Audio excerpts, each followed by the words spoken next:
Heated rivalry destroyed me in the best way.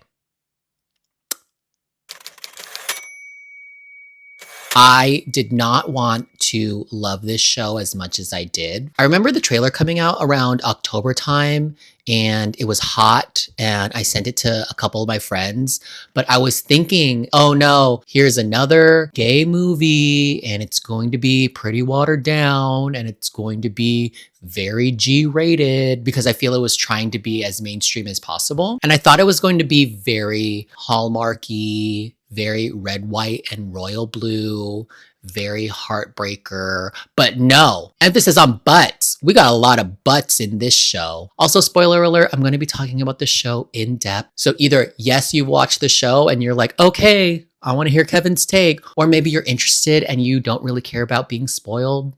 Hey, there are so many things that I love about this show. There's the representation, the writing, the acting, the cinematography, the directing, the music. Everything was done to perfection. And all the credit goes to the director, writer, and creator of this show, Jacob Tierney. Can you believe this is based off of a book by Rachel Reed? Yeah. Written by a woman. Ooh, we love. And guess what? The book is smutty. Smutty, smut, smut. I've been reading a lot more, especially since I've got a Kindle. And I have been delving deep, deep into the erotic world of fiction. Y'all, it's hot. If you've ever been interested in getting yourselves into some smutty smut, start with Game Changers. Start with Heated Rivalry. I mean, you already have an idea of what they look like, so half the work is done for you. I've been reading one about like werewolves where it's like a whole bunch of different werewolves and alphas and betas and everyone's gay and everyone's hot. Ooh.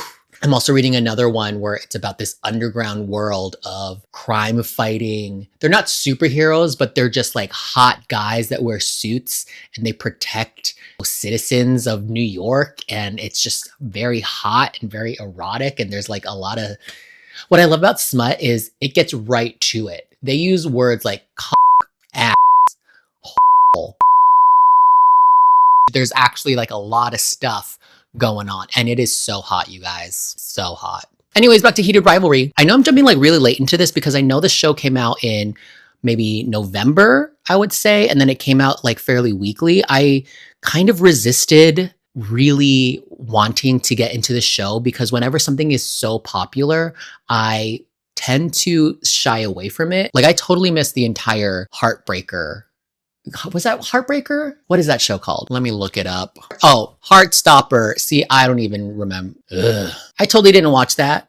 Maybe because I am a very pessimistic girl. This whole last year, especially 2025, has been a big learning experience for myself. Let's just say I've gone through a couple heartaches and I've been very pessimistic, especially when it comes to romance and being vulnerable and saying what you want. But this show melted my icy, cold, black heart. Okay, so I finally start the show. What I loved about the first episode is you know exactly what you're getting yourself into.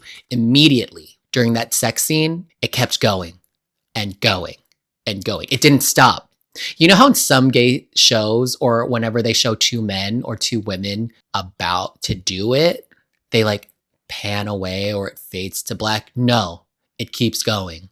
They go from the hallway into the bedroom and it goes and it keeps going. And just when you think it fades, no, it cuts back into it. It is so hot. Hudson and Connor, I love them. And all the supplemental content afterwards, you can tell they really get along. I love it. And I think that's what adds to it is the whole world of BL, boys love, is the wishful fulfillment of will they, won't they? And they haven't, it feels like it's an actual real life BL going on behind the scenes. They're so comfortable. They're like linking arms. They give each other kisses. They call each other babe. I love it. Which one do I want? I don't know. Part of me wants a Shane Hudson character because he's very articulate. He's very well put together. He knows what he wants. So they keep getting together. The tension is there. It's longing. It's so erotic. They look at each other's eyes. It's a lot of like nonverbal cues and it's just done so well. Even though it's like wham bam, just starting up as hookups, they keep going deeper and deeper. Also, in regards to Shane, I do really like, as a gay Asian myself, it is nice to see gay Asians out there being portrayed as full 360 human beings. They also tackle how he is mixed race. They talk about how having a last name that is not Asian sounding has helped him navigate life differently than someone who has a very, very Asian name. Hudson was able to really just bring Shane to life. He's just so good. He's so good. His coming out scene to his mom when he couldn't look at his mom directly in the eye and she had to hold his face. Oh, tears. I was dying. And Connor's story, it's not fair that you can be that hot. It's not fair that you can be that talented at such a ripe age. Oh, to be in your mid-20s. Your metabolism is fast. There's so much life left ahead of you. And I thought he was actually Russian. Guess what? He's not. Connor's from Texas. Ooh. And from what I've gathered online, he is getting stellar reviews from people actually of Russian descent who speak the language saying, you know what? Good job. I was about to do a Russian accent right then, but I won't. Or will I? Ooh. I had very few critiques about the show. My one critique was when we get to episode 3, the Sean Hunter storyline, which is a cute little B plot, but it comes back to the main story somewhat later, is the character Kip. You're telling me that you're a struggling art student working multiple jobs, which include working at a smoothie store as well as being a cater waiter, and your body looks like a porn star's? No. If you're a struggling art student, you're a tiny little twink with shaggy long hair because you can't afford a haircut, and you're wearing the same oversized clothes because you're borrowing clothes from other friends. That's a struggling art student. I did not see any paint stains on his outfit.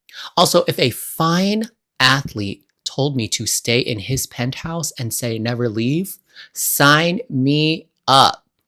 Oh, baby. Ooh. When they started to play All the Things She Said by Tattoo, and then it went into the deep, gay, dark club remix. Oh, I loved it. I loved it so much. I did cry the hardest at the end of episode 5 when Sean Hunter invited Kip from the bleachers onto the ice after they won, and this song is playing. I believe the song is called I'll Believe Anything by Wolf Parade.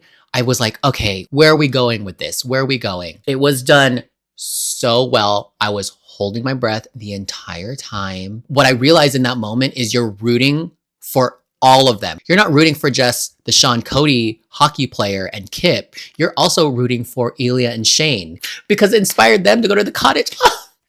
The cottage. When the entire internet was talking about this, I was totally late to it. I am very grateful that I was able to watch it all at once and I didn't have to wait a week. If I had to wait a full week from episode 5 to episode 6, I would have jumped off a cliff. I really love how the women were written. I feel the women were like super supportive. I feel they were funny. I feel they, in a way, the roles were reversed. You know how in a lot of rom-coms, the woman has the sassy gay best friend? I think in this, we had the gay main character and then the sassy female friend as a support. Not very many straight men in this. Maybe like the dad. But none of the straight men were written like horrible. Yes, there's homophobia in sports, but they didn't really go too deep into it because I feel it was more a love story that on the peripheral was about homophobia, but it's not exactly what that show was about. And I'm glad it was on HBO Max because it was super mainstream. This is something where I feel women and everyone is actually talking about it. The boys have been getting booked on like really big publications, which is really nice to watch. Oh, they're so cute. This show. Please tell me you guys have watched this show. You better be watching this show. Did I talk about everything? I hope I did. Well, that's my little rant about Heated Rivalry. We have a lot going on with this channel. We're going to be doing a lot of like new things. I'm really grateful for all of you that have subscribed over the last couple years. It's going to be a really fun year. And to end things, here's a little random photo that I didn't know where to post it, so I'm posting it here. Okay, bye.